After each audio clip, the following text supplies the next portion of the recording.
Right, welcome back, everyone. Let me remind you what I was talking about last time. So I had this picture of a hexagon. Let me try to draw this again. Okay.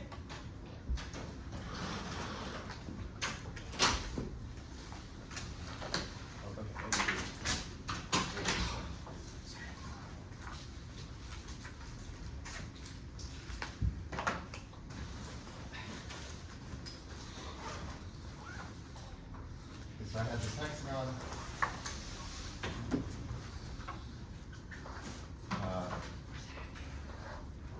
And there were these three toric hyperplanes, which I colored in blue.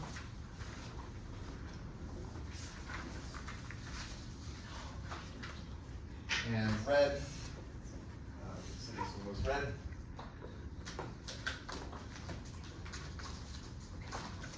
And green.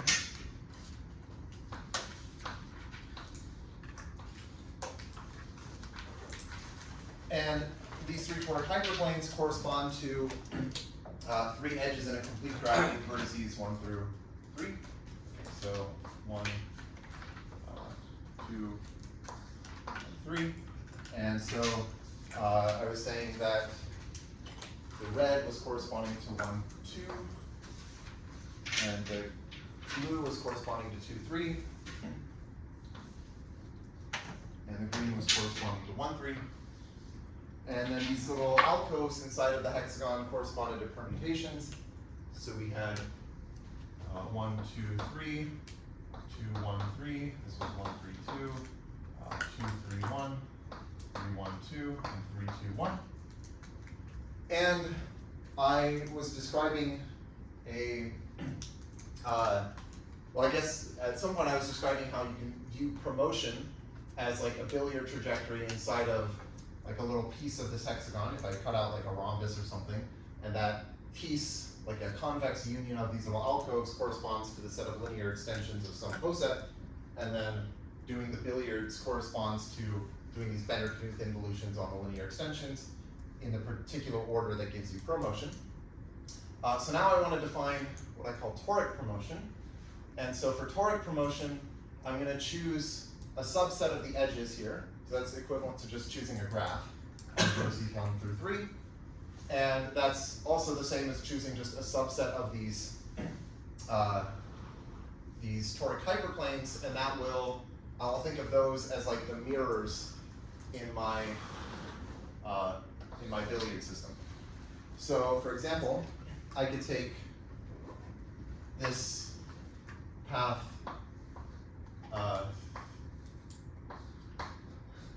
this way.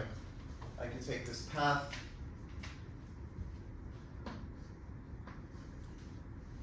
with edges 1, 2, and 2, 3, and then that would give me, if I draw my hexagon again,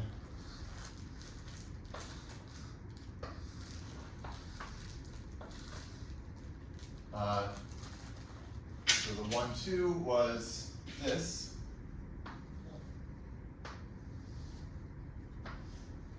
And the 2, 3 was this. Okay, so I think of the red toric hyperplanes as my mirrors. And now what I can do is consider, okay, so I guess I want to set it up this way. I want to imagine that I have a beam of light in here somewhere. Oh, maybe I'll label the, so this is 1, 3, 2.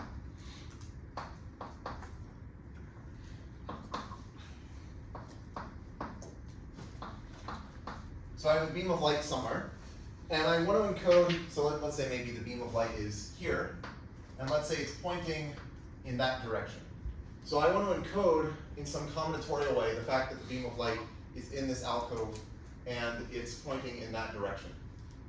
So the way I'm going to encode the location is basically it's inside of this 1, 2, 3 alcove, and I'll encode that basically with the permutation 1, 2, 3, but I want to think of the permutation 1, 2, 3 as a labeling of my graph, and I'll just do it like this way. So it's the identity permutation 1, 2, 3. So I'm just saying 1 gets sent to 1, 2 goes to 2, and 3 goes to 3. So this is like a labeling of my graph. And again, this piece, or this thing, encodes the location of the beam of light. And now, to encode the direction it's facing, I want to say, okay, so what I'll do is I'll draw a cycle graph with vertices 1, 2, and 3. And I'm going to put a little stone on one of the vertices of the cycle. And for this, I'm going to put the stone on vertex 1, and I'm going to orient it clockwise. So it's sitting on the 1, and it's pointing toward the 2. And the reason I'm doing this is that, so if I think about these labels 1 and 2, namely the labels that, like, the stone is sitting on one and it's pointing toward the other, those are exactly the labels that I would swap if I moved through this, like if I moved along this beam of light direction and I moved into this alcove. Now I guess, okay, I drew the mirrors, forget about the mirrors for a second. I'm just saying if you were to go here, you would swap the 1 and the 2. So I want to have my stone sitting on the 1 and pointing toward the 2. You might wonder, okay, why do I not have the stone sitting on the 2 and pointing toward the 1? Because that would also encode 1 and 2. And basically the reason is that that would correspond to like this direction going like that way. But I want it to be that way. So the way you can see that this is the correct thing is like if I were to, you can imagine the stone is going to like move along in the direction that it's pointing. So if I were to move through this hyperplane here, and now I'm in the 2, 1, 3, so I would swap the 1 and the 2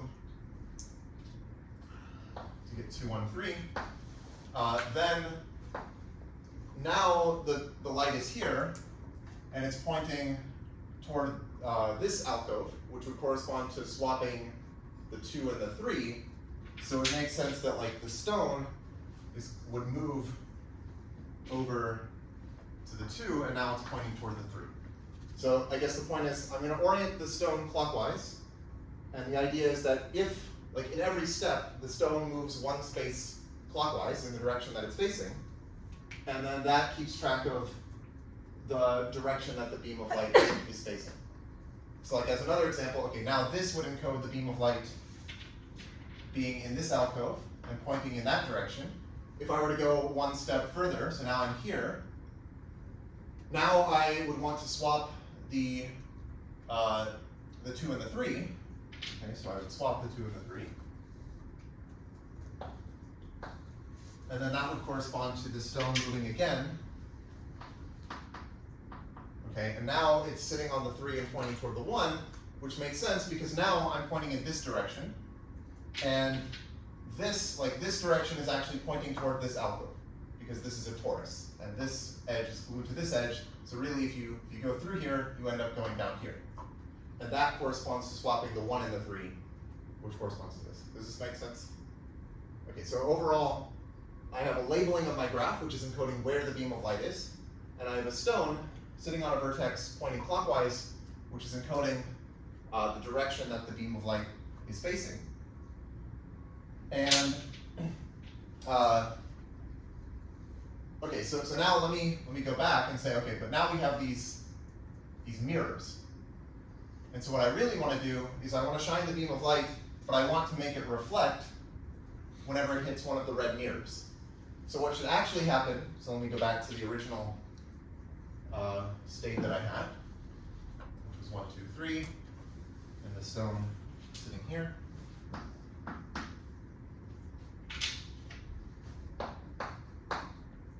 So what should actually happen is the light should reflect here. So it should go like this. So that now, after it reflects, now it's still in the 1, 2, 3 alcove. So I didn't change the labeling. But now my light is pointing toward 1, 3, 2, which would correspond to swapping 2 and 3. So my stone again is going to move one space clockwise. So what ends up happening, the way you can, I guess the goal here is I have this beam of light, and we can trace through what it's doing. Like in one step it goes like this, and then it's going to reflect off of this mirror, and then it's going to pass through this window. Okay, so think of the white as like a window, and it can pass straight through the window, and now it's here. And then it reflects off of this, and then it reflects off of this. So it goes back here, and it's just going to go back and forth in that way. And I want to encode this trajectory of the beam of light in a purely combinatorial way by looking at, like, at each step, what do I do to this object, or like this pair of objects, to encode what the beam of light is doing. And the rule is basically, you look at the number that the stone is sitting on and the number that it's pointing toward. So those are two labels in the graph. And if those labels are sitting on non-adjacent vertices, then you swap them. And if they're sitting on adjacent vertices, then you just don't do anything. But in each case, you move the stone one space clockwise. So yeah, maybe I'll write it this way. So let psi be the set of pairs sigma z, where sigma is a labeling of my graph, which I'll call G. It's a labeling of the graph G. And Z is a placement of the stone on a vertex of the cycle pointing clockwise. Okay, so psi is the set of objects that look like this, and it's a pair consisting of like this labeling and this placement of the stone. And so now what I've described here is a map theta that goes from this set to itself. And the rule for how you apply theta to this pair sigma z is again, okay, so I guess maybe I'll write it this way. So let z prime be obtained from z by moving the stone one step clockwise.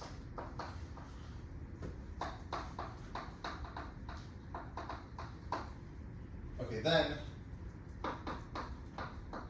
theta applied to sigma comma z should be sigma prime z prime, where sigma prime is obtained by either swapping, sigma prime is obtained by swapping I and I plus 1. And here I is like the vertex that the stone is sitting on in Z. So you, and here this is like mod n, so it could be like n and 1. So by swapping I and I plus 1, if I and I plus 1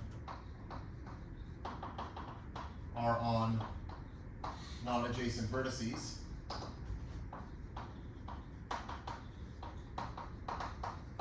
in sigma, and sigma prime equals sigma otherwise. Okay, so this is just, I'm just writing out what I was saying before. You look at the stone, you move it one space clockwise, and so it was, it was on some label and it moved to another, or it was on some number and it moved to another number. So you look at those two numbers as labels, and if they're on non-adjacent vertices, you swap them, and if they are on adjacent vertices, you do nothing. Okay, so this is what I call toric promotion, because it's like this toric version of promotion. And what you can try to study is like what is the dynamics of this. And maybe I'll do a bigger example, just so we can have a bigger example.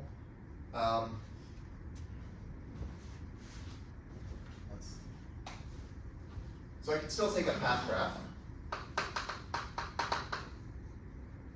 Okay, so maybe my graph is like,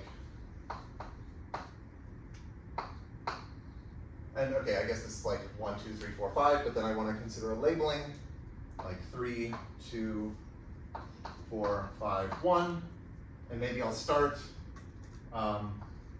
like this. Okay, this is 1, 2, 3, 4, 5, and the stone starts on 1, pointing toward 2.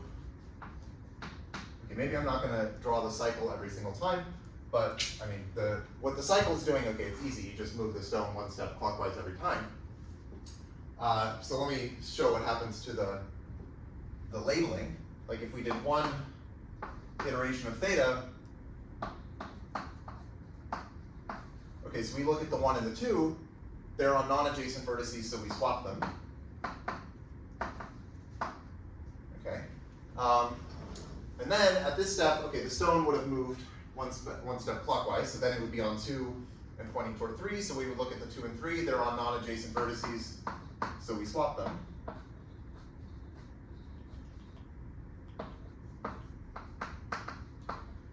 Okay, then, okay, another theta,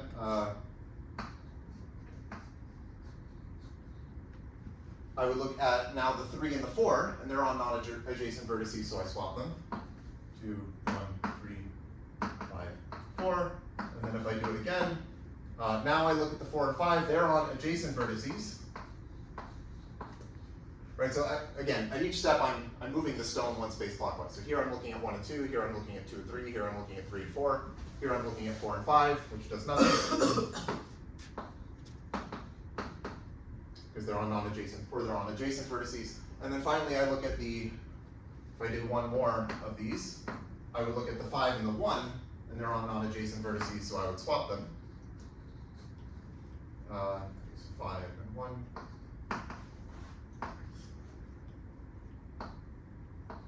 And then you could keep going, right? You could just keep doing this. And so this iterating, this is encoding some beam of light.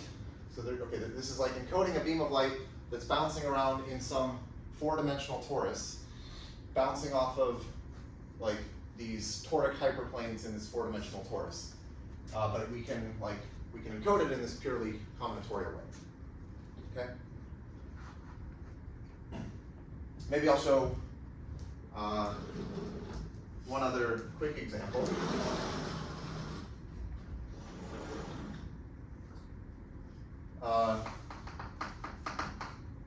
Well, okay, let me start with the same one. This 3, 2, 4, 5, 1. And let me apply theta to the 5th. So theta to the 5th means that you go through this whole process where you go 1, 2, 3, 4, 5, and the stone will have come back to where it started after 5 iterations. So you would get this one, this 2, 5, 3, 1, 4. 2, 5, 3, 1, 4. Now if I apply theta to the 5th again to this, you can just trust me, what you get is 1, 5, 4, 2, 3.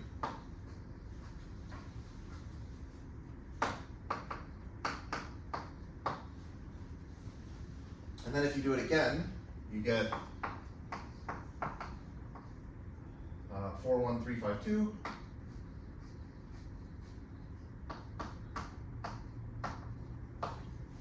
And then if you do it again, you actually come back to here. So I think it's kind of surprising that it comes back in just 4 steps. But in fact, this is more general. So the theorem I proved a few years ago.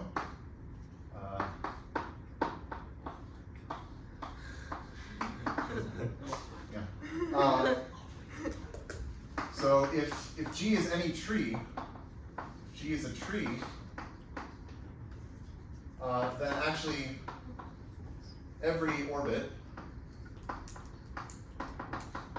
of theta has size n times n minus 1. So here, this is an orbit of size 20, because I did like 5 and then 5 and then 5 and then 5, so it came back after 20 steps. But in fact, if you take any, like this is for a path, right? Okay, I have a path, every orbit, if I chose any like permutation here, it would come back after 20 steps. And in fact, this happens if you have any tree and you take any labeling of the tree. So I think that's kind of surprising. When I first saw this, I thought, okay, maybe there's like just an obvious reason for this. Like you just like think for 2 minutes and then it just pops out, but it's not so obvious. So I think that's kind of interesting. But okay, so this is for trees. I think the trees are nice, but then you could ask like, okay, what about like other graphs? So in general, I think it's an interesting problem to just find other graphs where nice things happen. Find other graphs for which theta has nice dynamics. So in general, I mean, you can get crazy things. It's like promotion. Like, I was saying how with promotion, there are like these 5 families of posets where like nice stuff happens with the order. Then if you pick like any other poset, like probably it's just going to be some garbage. And that's kind of true here too. But I think there should be other families of graphs where nice things happen. And in fact, I think like one family that I think should be nice, but I don't think anyone's looked into this, but this is, I guess, a suggestion. So this is what I would call trees of triangles. So a tree of triangles is something like this. So you have a triangle, and then you tack on another triangle, then you have another triangle, and then it can branch. So okay, maybe you have another triangle here, and you're basically forming a tree, but made out of these triangles. Okay, so something, maybe I have this. Okay, so this is what I mean by a tree of triangles. Right, so it's like a tree in the graph theory sense, but it's triangles. I feel like there should be something nice there.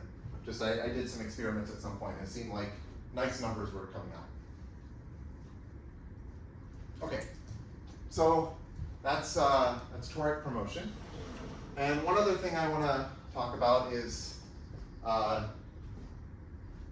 another paper I wrote. So this was joint work with Ashley Adams and Jessica Stryker, who are in North Dakota. And actually, I'm going back to North Dakota tomorrow, so I'll see them there. But for this, okay, I want to consider a new thing that my beam of light could do. Okay, so here, there are like 2 things that the beam of light could do. If it hits a window, it just passes straight through the window. And if it hits a mirror, it reflects off of the mirror. But here's a third thing that it could do. You could have a hyperplane like this, and let's say the beam of light comes in and hits it like this, then it could refract through the hyperplane in this way. So the refraction is like it passes through, okay, so this is like refracting. So it passes through the hyperplane, but it changes its direction so that the new direction is the opposite of the way it would have faced if it had reflected. Right here, if it had reflected, it would go that way, but instead, it goes in the opposite way. So over there, I was calling the hyperplanes, I was calling them windows and mirrors. So we have a name for this new kind of hyperplane. We call this a meta lens. I'll explain why. So, okay, the reason is that light doesn't actually do this in the real world. Like if you think about how light actually refracts when it passes from one medium to another, there's like Snell's law, which tells you like how light is supposed to refract.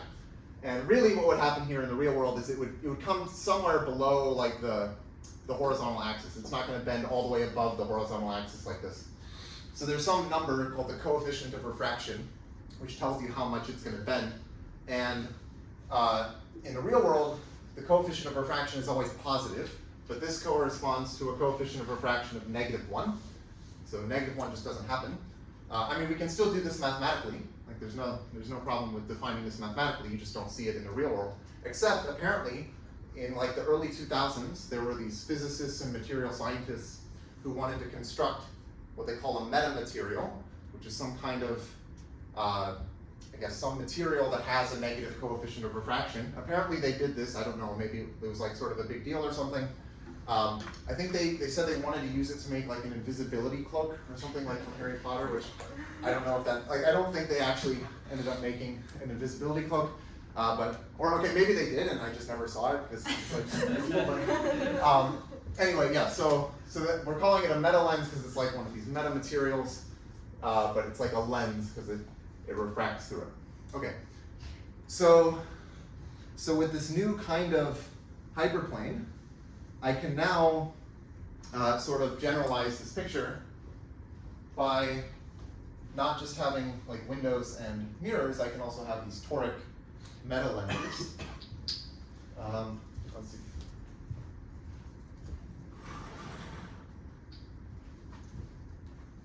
So the way I'll encode this is I'll choose a graph G, which has vertex set 1 through n and some edge set e, and we also have to partition the edge set into 2 subsets. So I'm going to write E as, okay, let me give colors. So in the paper, this is always, these symbols are always colored. So you can write it as a disjoint union of 2 sets, so I made a latex symbol for this, which looks like that, and I call this E flect. Okay, so this symbol is pronounced E flect. And then we have another set, which is E fract. Okay, so this is E fract. And so you have this disjoint union. Basically, I'm just coloring the edges of my graph into 2 colors, red and blue, so that the red edges, which I'll call reflection edges, they correspond to mirrors under this correspondence, and then the blue edges correspond to meta lenses in my toric picture. Okay. So as an example, okay, maybe I can draw a picture here. So here's my hexagon.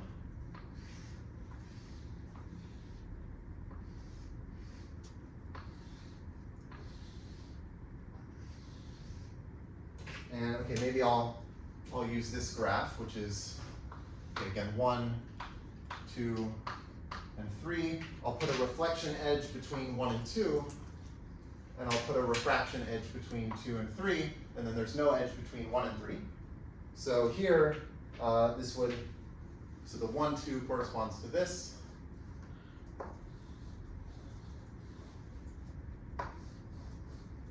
And the 2, 3 corresponds to this.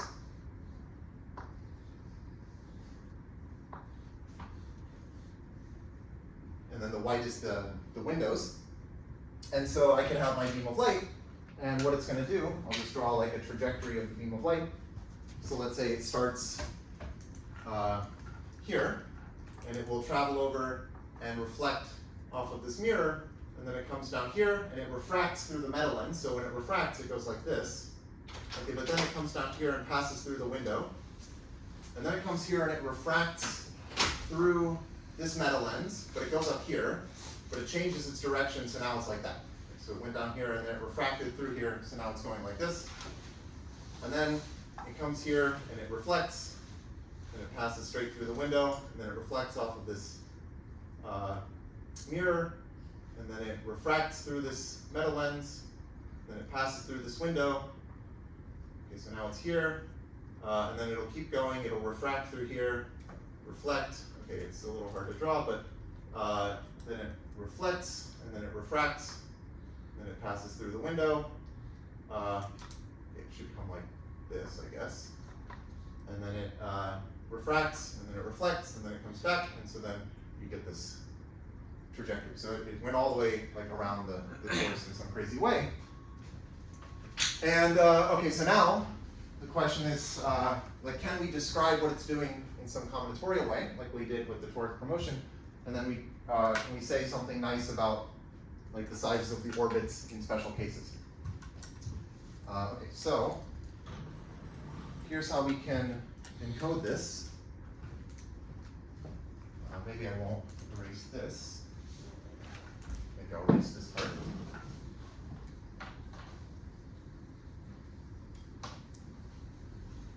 Or actually, okay, what I can do, maybe I'll just modify what I wrote here. Okay, so now psi is going to be the set of pairs, except now like the beam of light is allowed to face in more directions. So you can see, well, yeah, like it's not necessarily just the directions that I had in the toric promotion. There's like another set of directions it can face, and that corresponds to saying that now the stone is allowed to point clockwise or counterclockwise. So like here, I want to consider the case where the light could shine this way, but it could also shine that way. So, okay, so now psi will be the set of pairs where sigma is still a labeling and z is a placement, but now it's pointing clockwise or counterclockwise. Or counterclockwise.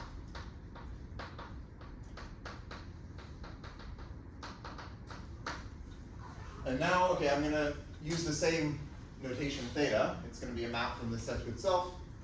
And okay, now what I do is, well, okay, basically there are three rules. One is that, okay, maybe I won't, yeah, I won't modify that because it's a little hard to rewrite that. But okay, here are the three rules. I'll just say what they are. Let me just do an example. I think the example would be better. Okay, let's just do an example. Okay, so I'll draw my hexagon again.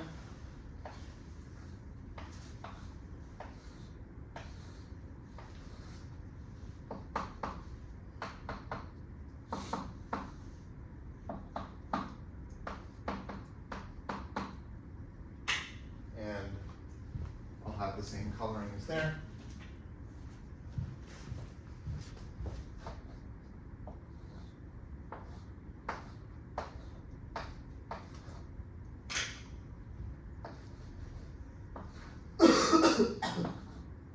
Okay.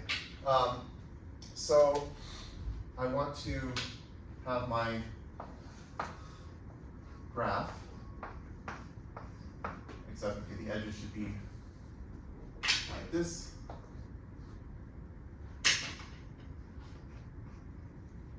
And I want to put my stone on a vertex of the cycle.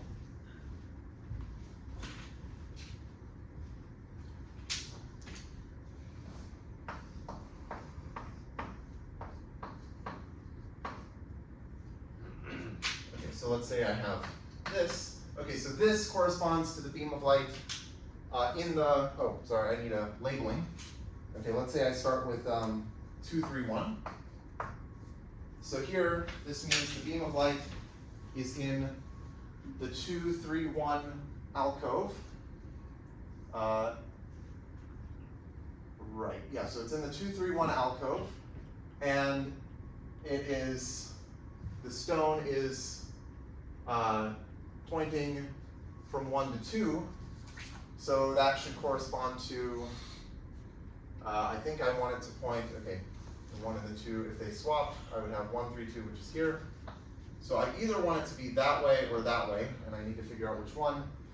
If I went again, so it'll be clear in a second which one I'm supposed to, oh, I think I want it to be this way. I think it's here and it's pointing in that direction.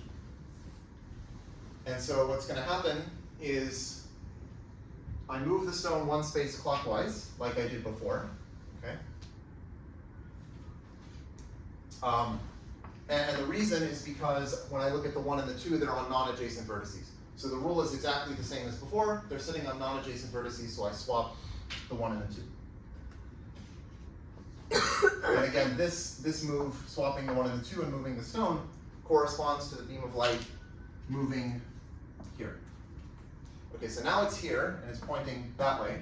So now it's going to hit the meta lens, and it refracts, and that makes sense because right, I'm pointing toward like 1, 2, 3, which would correspond to swapping 2 and 3.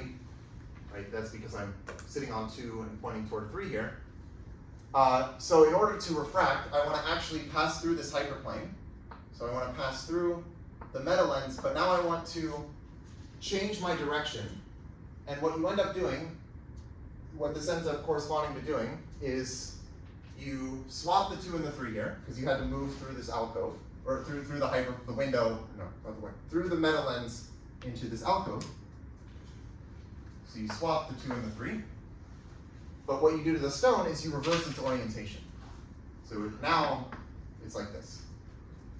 And you can see that makes sense because now I'm pointing toward 2, 1, 3, which would correspond to swapping 2 and 1. So it makes sense that the stone should sit on 2 and point toward 1. Okay. So the rule for the new rule that we have is that you look at the stone, it's sitting on some vertex and pointing toward another vertex. You look at those two labels. If they're sitting on a refraction edge, then you swap those labels and you reverse the orientation of the stone. And the other rules are the same as before. If the labels are on non-adjacent vertices, you swap them and then you just move the stone one step in the direction that it's pointing. And if they're on a reflection edge, which is here, right? So here I look at 2 and 1. They're sitting on a reflection edge. So the rule now is that I move the stone one step in the direction that it's pointing, which is like what I did earlier. But I don't change the label, because that should correspond to the beam of light reflecting here. So I don't move into a new alcove, so the labeling stays the same. But now I have to move my stone one step. Okay, does that make sense? Okay, so this is kind of maybe a little complicated, but the point is now we have this new class of these dynamical systems we can study, these like billiard trajectories in a torus, where sometimes it passes through a window, and sometimes it reflects through a mirror, and sometimes it refracts through a meta lens. And so now you can try to study the dynamics of this. So I'll tell you some things that we proved. So first, there's a generalization of this result about trees. So now we can consider, like, what if we have a tree, but there's a mixture of reflection edges and refraction edges? And it turns out that the dynamics is still very nice.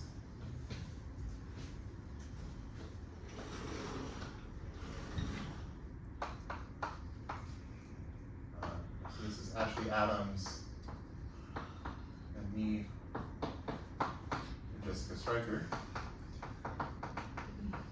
When it was published like a week ago. We did this like 2 years ago. Yeah, so it's been over 2 years, but anyway. So okay, assume.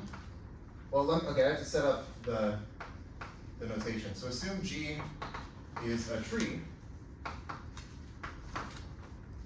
and what I want to do is define a partition of the edge set. So the edge set is, or sorry, the vertex set. The vertices are the numbers from 1 to n. So I'm going to partition it into two sets, which I'll call x1 and x negative 1. And I'll do this so that two things hold. First of all, the endpoints. Oh, okay. So again, G is a tree, but it can have some reflection edges and it can have some refraction edges. So the endpoints of a reflection edge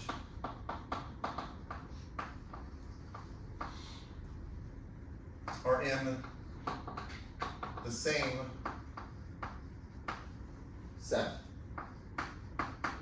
So either they're both in x1 or they're both in x minus 1. And then the second condition is just the endpoints of a refraction edge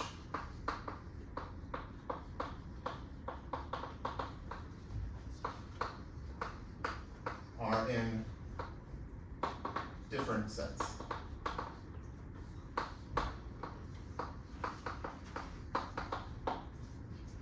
Okay, so here's an example. Let's say here's my tree, something like this. So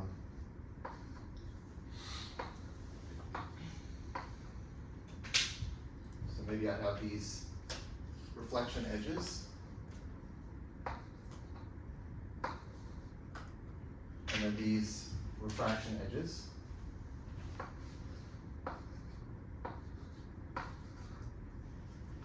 Okay, and I want to partition the vertices into two. It doesn't matter, like, okay, there's some, like, this is like 1, 2, 3, 4, 5, 6, 7, and 8 in some way, but it doesn't really matter. The point is I want to partition the vertex set. Well, I just label them. Let's just say it's 1, 2, 3, 4, 5, 6, 7, 8. So I want to partition them into these two sets, x1, which I'll color in orange, and x-1, which I'll color in green. So I just want to make sure that two endpoints of a reflection edge in red should have the same color. So maybe like these are both orange, but then endpoints of a refraction edge in blue should be different colors. So that would force this one to be green, and then that would force this one to be green because that's red, a red edge.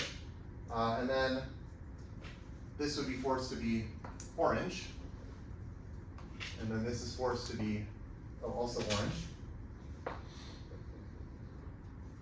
And then this is orange, because these have to be different, and then this is green, because those have to be different. So there's basically a unique way to do this partition once you, like, up to swapping the roles of orange and green. You know, I could have swapped orange and green, and that would have also worked.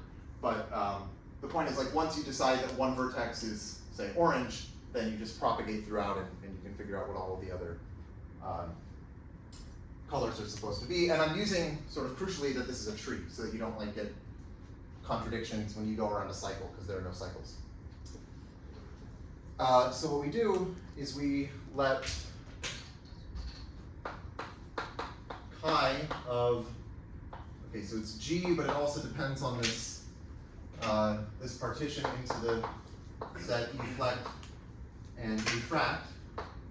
I have to write these colors.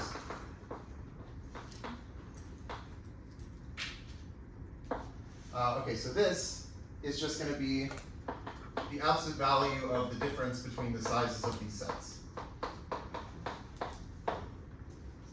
So like in this example, I would be taking the absolute value of the number of orange vertices, which is 5, minus the number of green vertices, which is 3, and I should get 2. Okay. And then finally, what's the statement of the theorem? Every orbit, so again, they actually have all the same size. Every orbit of theta has size,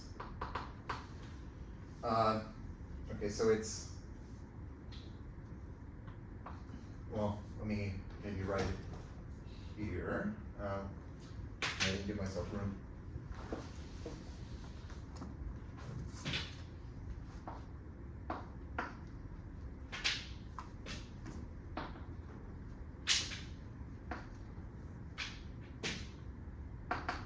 Okay, so every orbit has size n squared times n minus 1 divided by the GCD of n and this chi number that I just defined.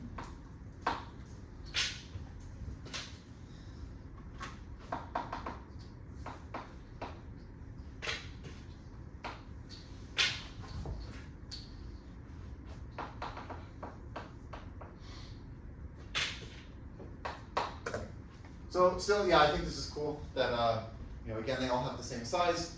So for example, if you did this with this path graph, what you would find is that, like, let's say I colored this vertex orange, then this one would be orange and this one would be green. So I would get 2 minus 1, which is 1. So in that case, like for this path graph, I would get this chi thing would be just 1.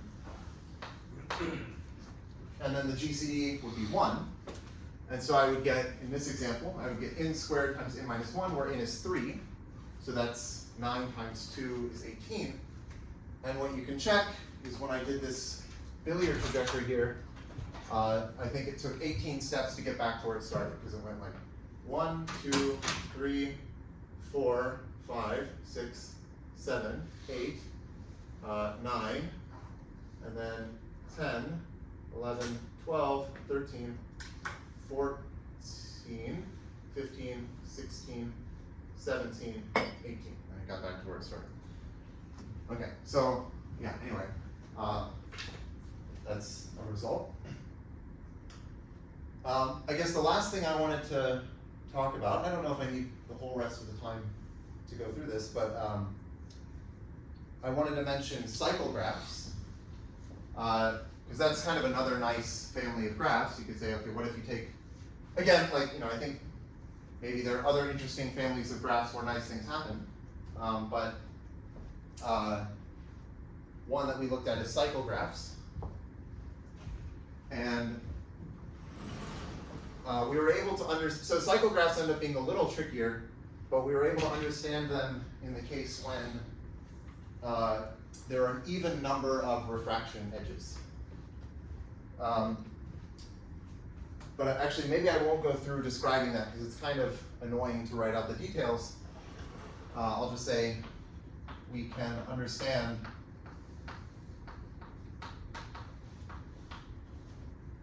the case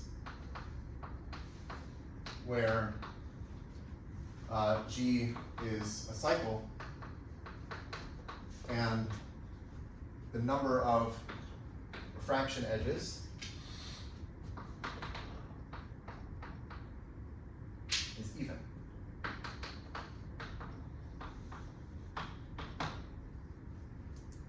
But one case that ends up being especially nice, which I'll talk about because it relates to something I mentioned before, is the case where all of the edges are refraction edges. So we don't have any mirrors. We only have windows and meta lenses. And there are an even number of edges so that this is still even. So I'll try to explain the result we found there, because now this actually relates back to Tableau in an interesting way. So I'm going to let lambda, let's say lambda is lambda 1 through lambda L, and this will be a partition of some integer n.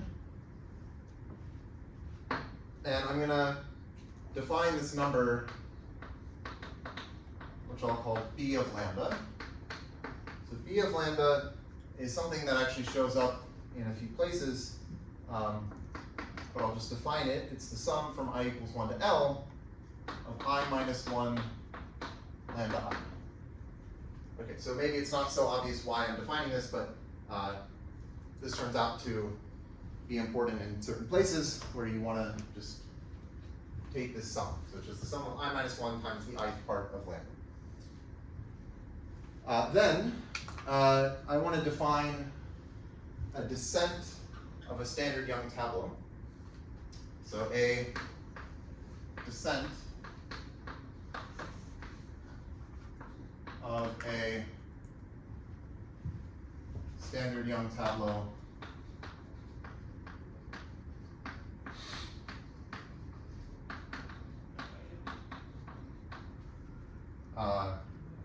T, let's say, standard Young tableau of shape lambda,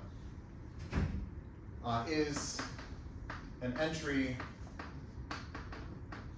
I, so it's some entry between 1 and n minus 1, such that I plus 1 appears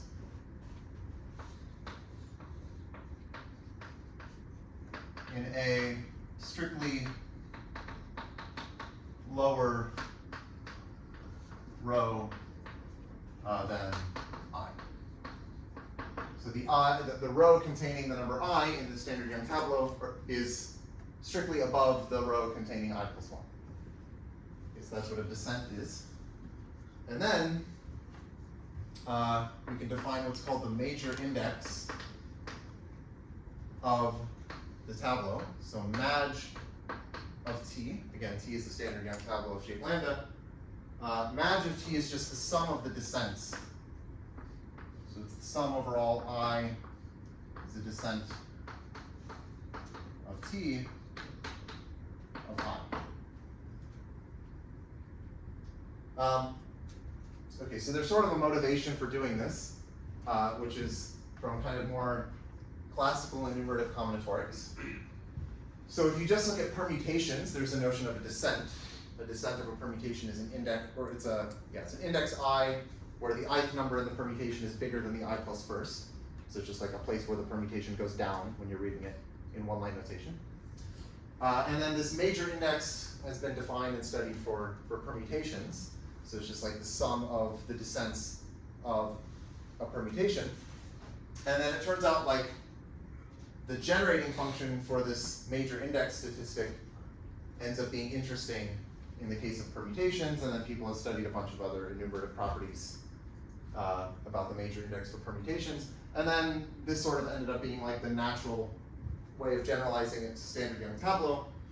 And it turns out that this is also an interesting definition. So I'll tell you a fact about the major index. So what I want to do is, okay, maybe I'll go here.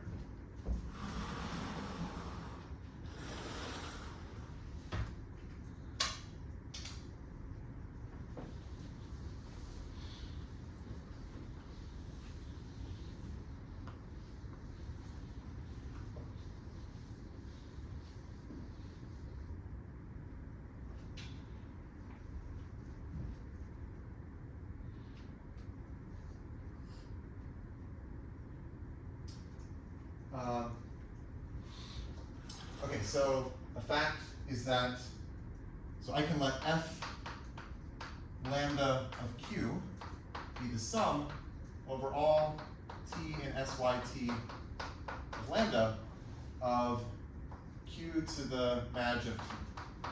So I'm summing up over all standard Young tableau of q to the power of the major index. And notice that if I set q to be 1, I'm just summing 1, so I should just get the number of standard Young tableau. So that should be the usual f lambda, which is given by the hook length formula from before. But it turns out there's a nice formula for this. It ends up being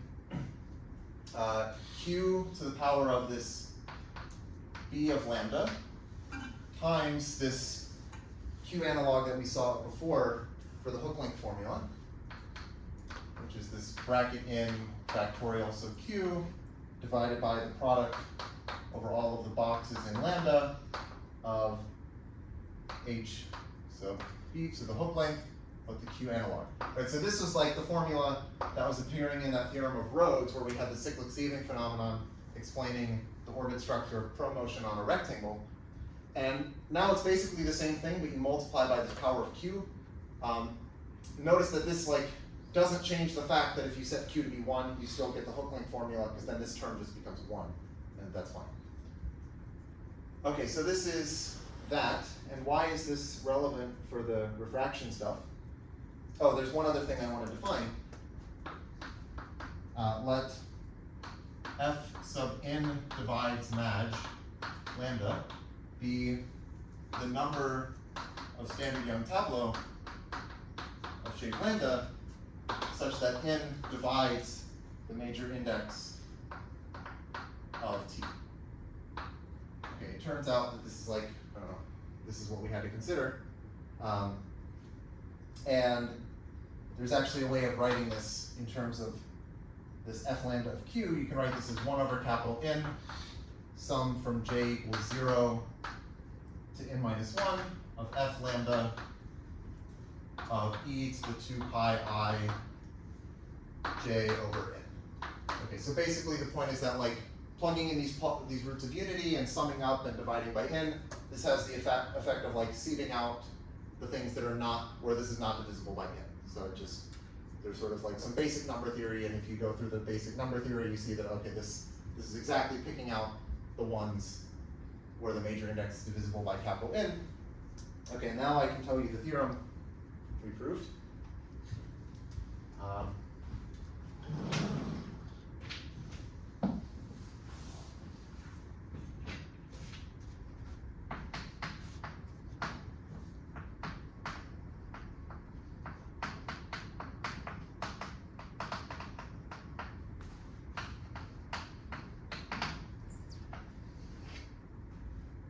Okay, so here, again, G is going to be a graph with vertex set bracket N and edge set E, and we're assuming that all of the edges are refraction edges, so there are no mirrors in our setting, and we're also assuming that N is even.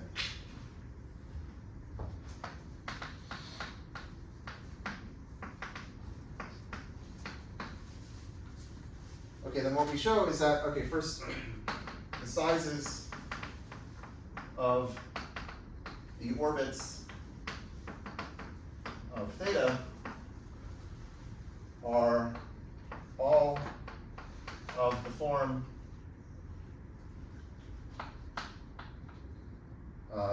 d times n minus 1, where d is a divisor of n minus 1. So they all have like reasonably nice sizes. They all divide n times n minus 1 squared, and they have this form. And then for any integer k, the number of elements of the set xi fixed by, okay, I want to write it as theta to the k n minus 1 is this thing. Okay, it's going to be 2 n squared n minus 1, and then the sum over all partitions lambda of n minus 1 of f lambda sub n minus 1 divides maj times f lambda of e to the 2 pi I k over n minus 1. Okay, it's some formula, some weird thing.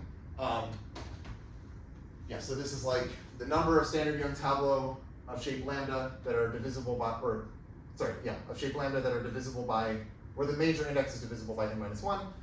And then this is taking this polynomial in Q and evaluating at some root of unity. And this is like telling you about the orbit structure of theta on this set. Basically because, like with these facts combined, you can just determine all of the different orbit sizes. You could phrase this also as like a cyclic sieving thing.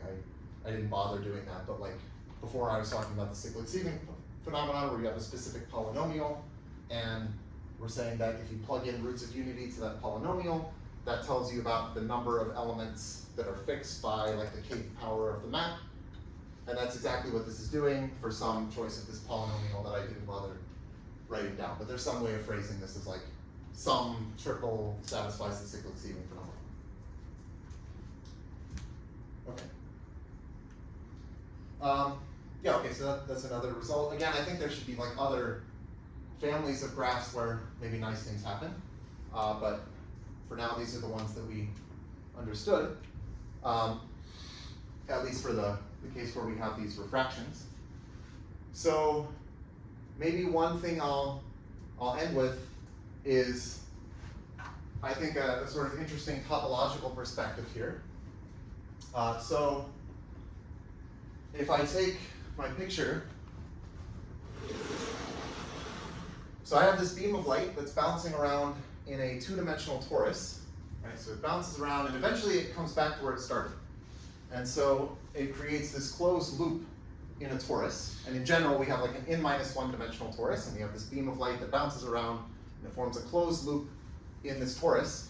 And you can ask about the homology, like from a topological perspective. So like, for example, you can ask, is this loop contractible, right? Like if you have a torus, let's just say a two-dimensional torus, and you, okay, yeah, that's like a torus. I could have my loop, if it kind of just goes around like this in my torus, that would be contractible because I can just shrink it to a point like inside of the torus. But if it were to like bounce around maybe something like this and then come back to itself, that's not contractible because it's looping around the whole of the torus. Or similarly, like if it were going like sort of this way, like around that way of the donut. So I thought it would be interesting, like to understand when, like, can we understand something about when these loops are contractible or when they're not? So I studied this with an undergrad, Derek Liu, a couple summers ago. And okay, I'll tell you a couple things that we did. Yeah,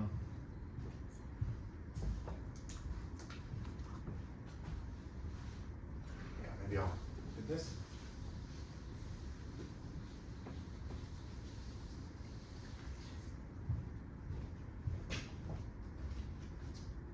So we have these names for two graphs. So we'll say, oh, okay, I guess I'm going to assume, let's just assume again that all of the edges are refraction edges, so there are no mirrors. You could define this also with the case of mirrors, but it was already sufficiently complicated for the case where there are no mirrors, so we just said, let's just assume there are no mirrors for now, but you could maybe consider a more general setting. Let's just assume this. And we'll say that the graph G is ensnaring. Derek came up with this name. G is ensnaring if all of the trajectories are contractible.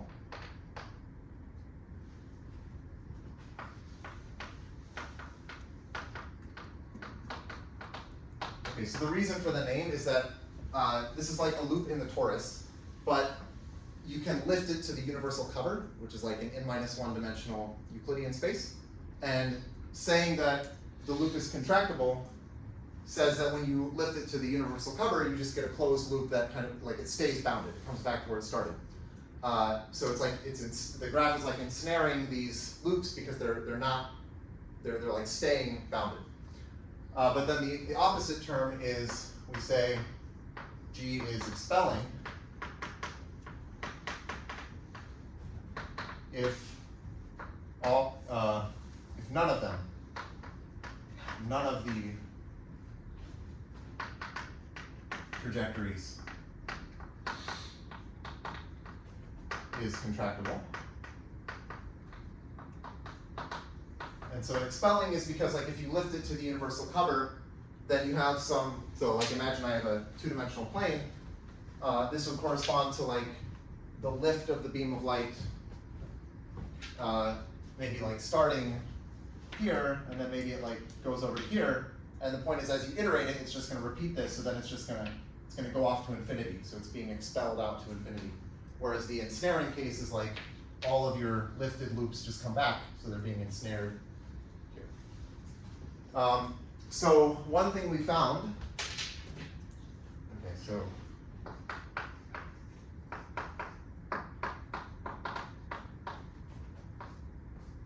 Okay, I guess technically this is 2025 because it was published before this, although this one came before that one in terms of when it was written. So a graph is expelling if and only if it is bipartite.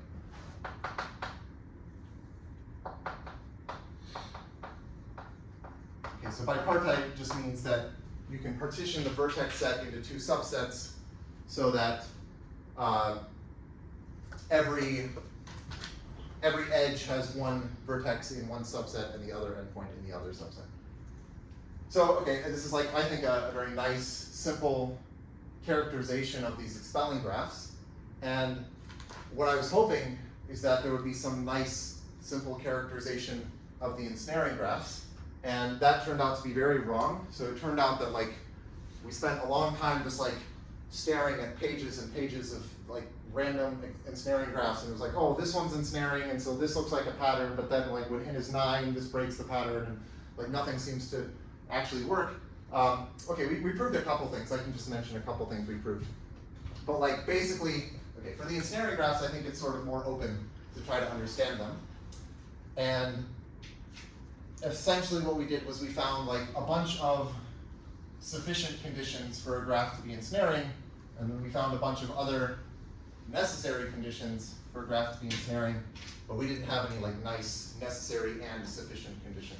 But here are like a couple things you can say. Oh wait, did I? Yeah.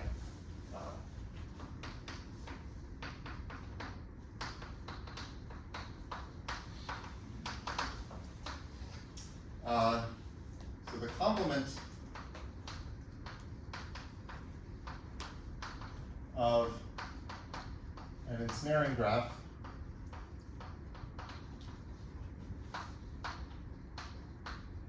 cannot have a clique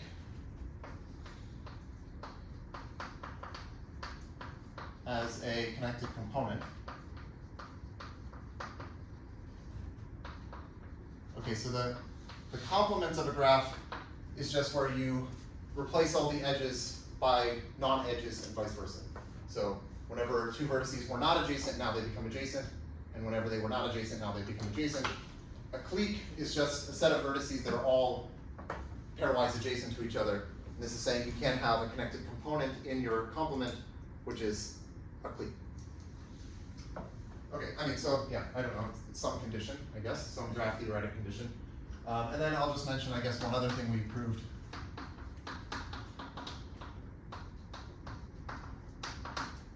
So if you glue two ensnaring graphs,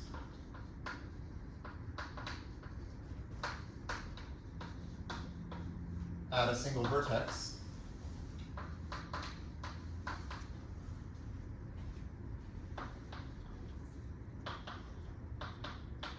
the result is ensnaring.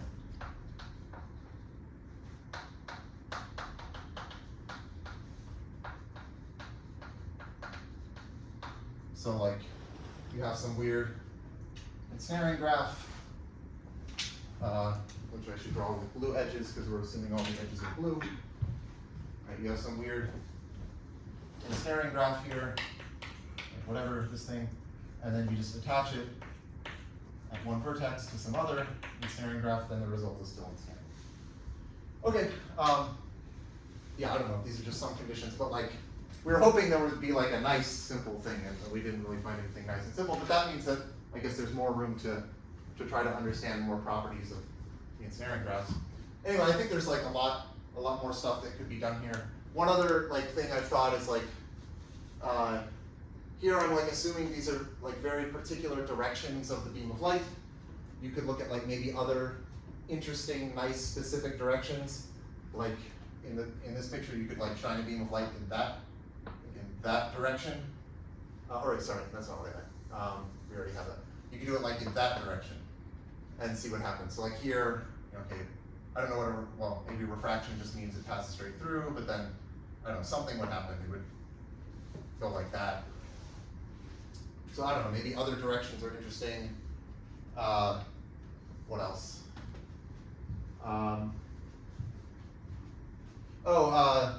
also had a student last summer, Carrie Seacamp, who sort of generalized the result that I had about trees when there are no refractions. So forgetting about the refraction edges if you have a tree. So she, I think, was able to understand the case where you have a tree, but you sort of attach a complete graph to every leaf of the tree. So you could have something like, I don't know, maybe like you sort of blow this up into like a triangle. Maybe this is also like a triangle. right? Something like that. Maybe it's a complete graph on 4 vertices, and maybe here you have a complete graph on 5 vertices. So there's something you can say in this case, right, where you have these complete graphs attached to leaves. But anyway, like in general, I think there should be more to do here. But I think that's all that I'll say today, and then next time I'll have like a half lecture. I think maybe I'll talk about Hecke algebras, which sort of provide like a Q analog of a lot of the representation theory stuff we've talked about, and then that'll be it for the lecture. Yeah.